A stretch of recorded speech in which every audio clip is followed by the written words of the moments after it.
Adrian, the next full moon is coming for both of us. I will not become the vessel to cure your broken oath. Do not celebrate the next full moon. It is coming for both of us. Elowen Price said it beside the Alpha King's bed. Tell me, High Seer, who will hear the King's final words? While 3 attendants arranged silver ribbons for a celebration that had not yet begun. Beyond the observatory windows, the moon was a pale curve over the castle towers. On the brass clock above Adrian Vale's shoulder, the minute hand clicked toward midnight. Adrian did not look afraid. He looked offended that the warning had reached him before the musicians had finished rehearsing. "You are the cartographer," he said. "The woman who draws weather for villages that cannot afford a royal mage. And you are bleeding moonlight through your hands." The king glanced down. A thin silver line had opened across his palm. It did not drip. It moved like ink beneath glass, branching toward his wrist in the shape of a river system. When he closed his fist, the line continued across his knuckles. Elowen placed her case on the table and opened it. Inside were rolled maps, measuring cords, charcoal sticks, and a small brass compass that pointed toward promises instead of north. She had been tracking the same impossible pattern for 6 weeks. Every time the king made a public vow, a new silver branch appeared in a different part of the kingdom. The court called it a blessing. The villages called it a warning. Elowen had found a third name in a weather tower ledger, the listening curse. "You should be preparing for the full moon," Adrian said. "It is the oldest royal festival in the valley. That is why it is dangerous." The observatory doors opened. High Seer Corvin entered in white ceremonial robes, carrying a bowl of black salt and moon water. His smile was reassuring enough to make the attendants relax. "The king's condition is temporary," he announced. "At the full moon, the old light will burn the curse away." Elowen watched the silver line pulse at the word burn. She pulled a sheet of blue paper from her case and began to draw. Not the castle. Not the moon. She traced the branching marks from Adrian's hand, then connected them to every village named in the king's recent speeches. The lines formed a circle around the valley, but one gap remained open at the observatory. Adrian leaned closer. "What is that?" "The shape of the promise you inherited." The king's expression changed. He knew that shape. It matched the crest carved beneath his throne, the symbol of an oath made by his ancestors before the valley was divided into pacts. Elowen finished the final curve without touching him. For the first time, Adrian looked at her drawing instead of her rank.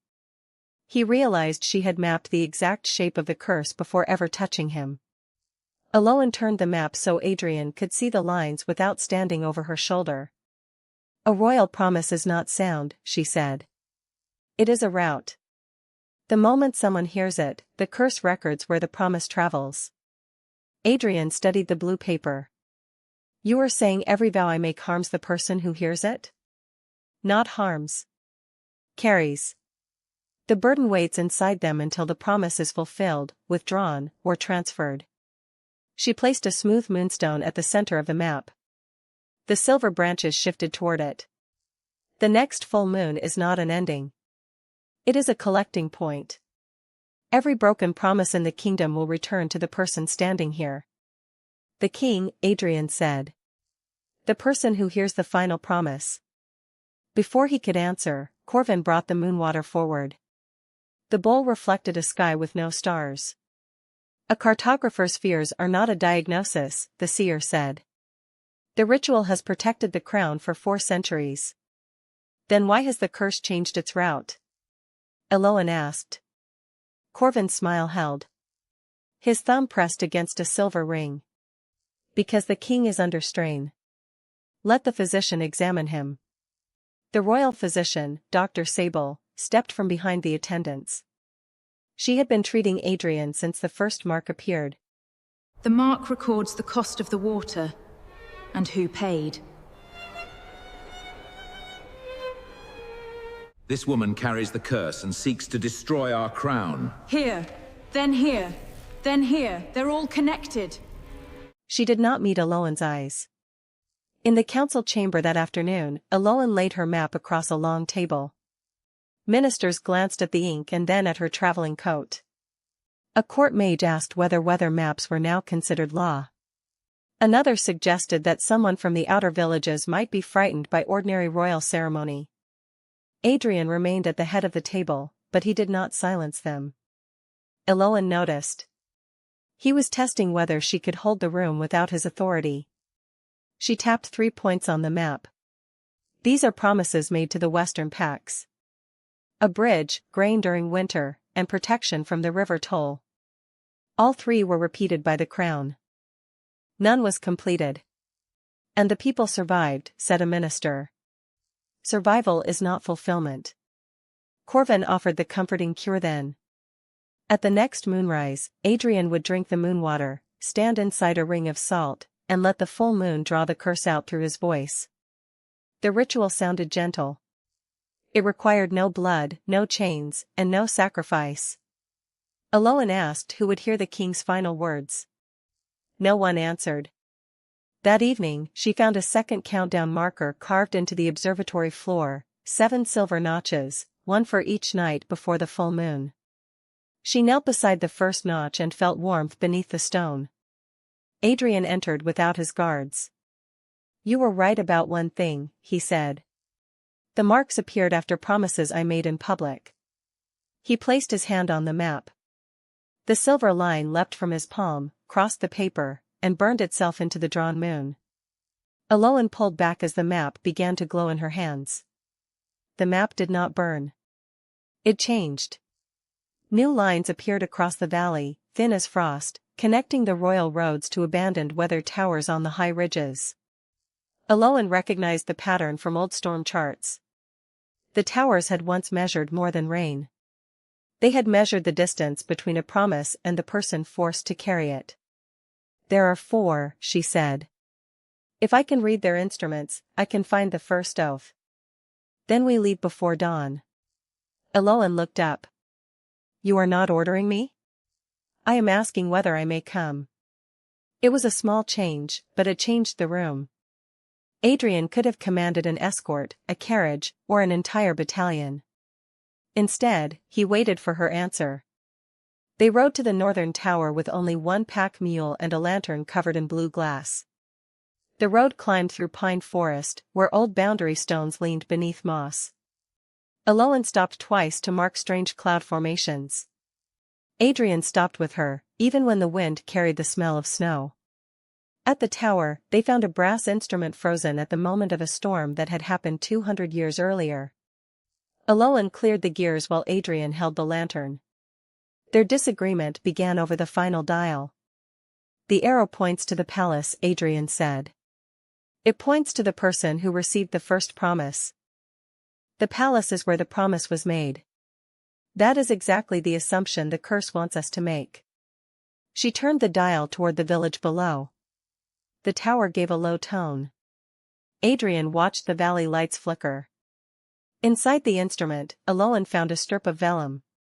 It named the first royal oath. The crown would guard every pack's water routes, but only as long as the packs surrendered their independent maps. The oath had offered safety in exchange for knowledge. The promise had been broken when the crown kept the maps and failed to maintain the routes. Adrian read the line twice. My ancestors took the valley's memory. And every king repeated the promise to protect it. The next towers revealed the same pattern. Each cure had not removed the burden. It had hidden the original promise from the people who could challenge it. By the time the curse returned, the dead had grown larger and more difficult to name.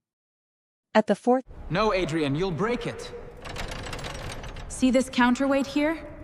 It needs to move first. Elowen, stop this! Do not let them take the map! The canal is dry, but the map shows the flow here. We need to open the water gate at the mill. It's been locked for months. The miller's cost? Too much, it ruins the route. Not if we take the West Passage. That bridge is out. Adrian, what do you suggest? We refuse his guard routes. We will guard our own borders. Let us protect you. Choose freely, Malin. He controls the routes. I will not compromise. No one arrests her. She is free to find the truth. Tower, Dr. Sable was waiting. She said the king needed rest. Elowen said the physician had followed them. Your beautiful map is hollow. Ring the Eastern Watch bell now. Sable's face tightened. You are turning a medical emergency into a political performance. You knew the ritual was a transfer. The physician reached for the map. Adrian stepped between them, but Elowen raised one hand. She did not want him to solve every danger by standing in front of her. Sable snatched the vellum and held it over the lantern flame. The old oath curled into ash. Then she tore the moon map down the center.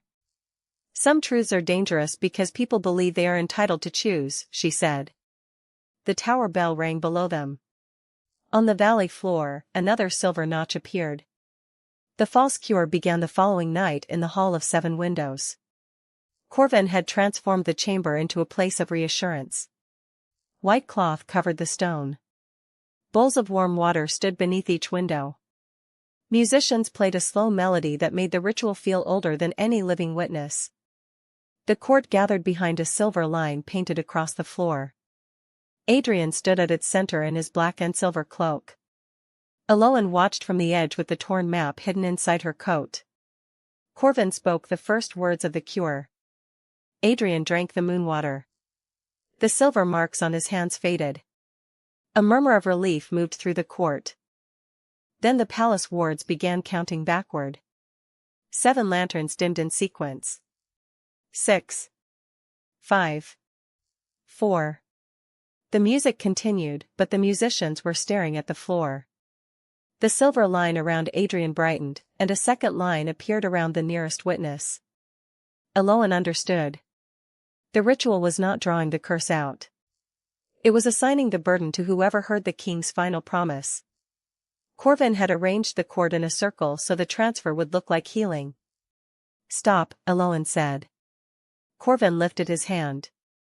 Do not interrupt sacred protection. You placed the witnesses in the transfer ring. The king turned toward her. His voice was strained. Elowen, explain. She crossed the silver line. Every guard reached for a weapon, but Adrian raised his palm. He did not command them. He asked them to wait. Elowen pulled the torn map from her coat and held the two halves apart. The lines on the paper aligned with the chamber windows. The ritual circle was a copy of the original water routes, turned inward so that every promise flowed toward a single listener. The obvious cure saves the ruler by making one person carry the kingdom's debt, she said. The full moon does not destroy the curse. It closes the route. Corvin's calm finally broke. Without the ritual, the king will lose his voice. Only if he speaks a promise no one has chosen to repair. The 8th lantern went dark. The wards began to tremble. A crack of silver light traveled through the ceiling and stopped above Elowen. Adrian looked from the ring to the court. If I refuse the ritual, what happens? The curse will finish its collection at the full moon. If you complete the ritual, it will collect through me. His face tightened. He could end the danger by allowing her to be sacrificed without anyone using that word. He could also shatter the ceremony and lose the trust of every pack watching from the outer halls. He stepped toward her, then stopped at a respectful distance. I have spent my life being told what a king must do, Adrian said. Decide for me. Elowen looked at the dying lanterns.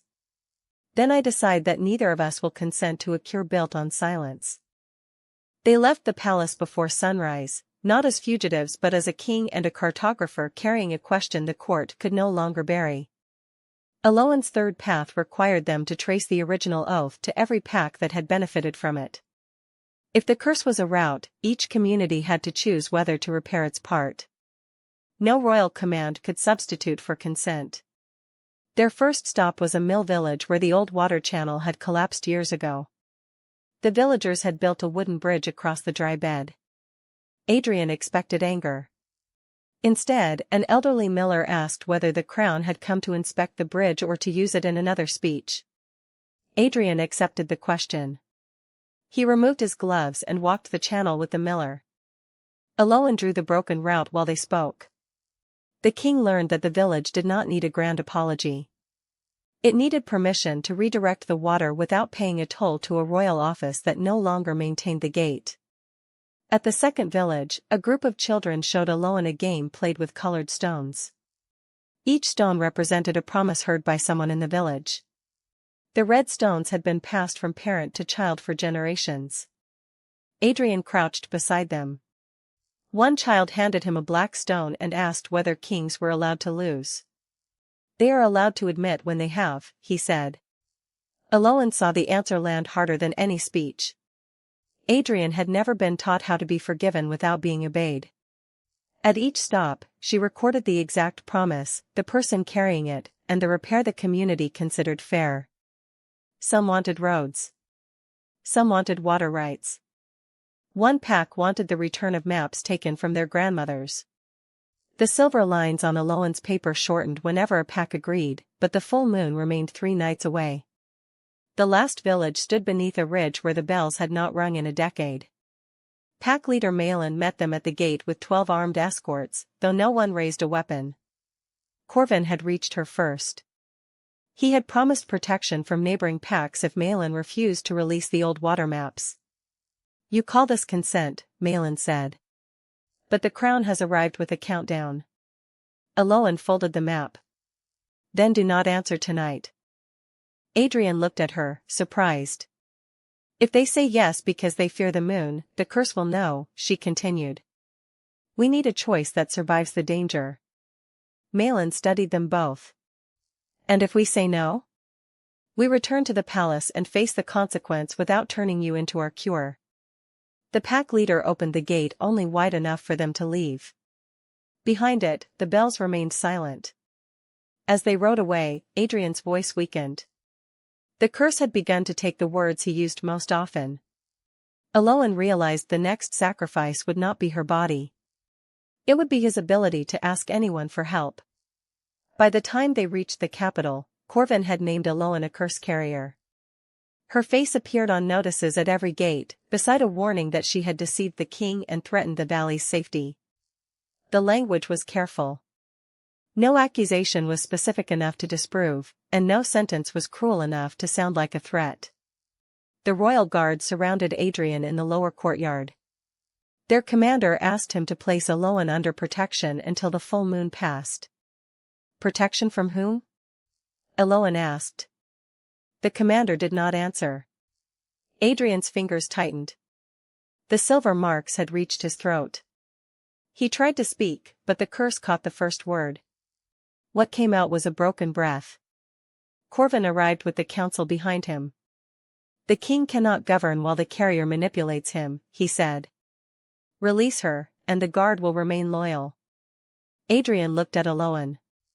She could see the decision hurting him before he made it.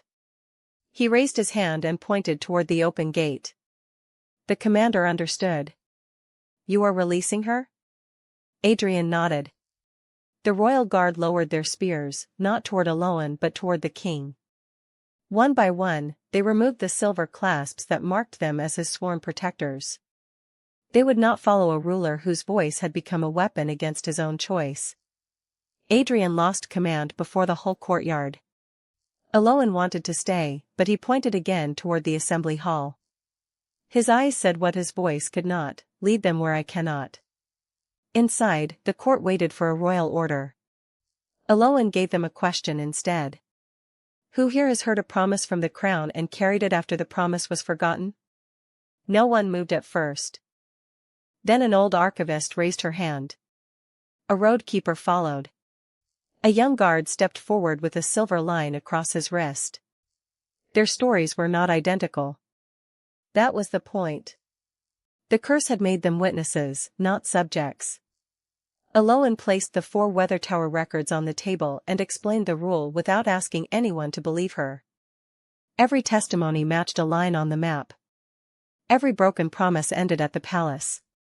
The full moon was not hunting the king. It was closing a circuit built by generations of unchosen obligations. Dr.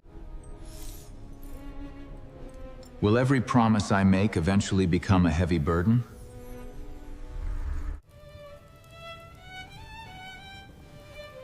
I must learn to lose without making others pay my debt. The oath only closes when the affected people freely speak repair. Who among you will repair the first broken water route? Then let the true paths be known and protected.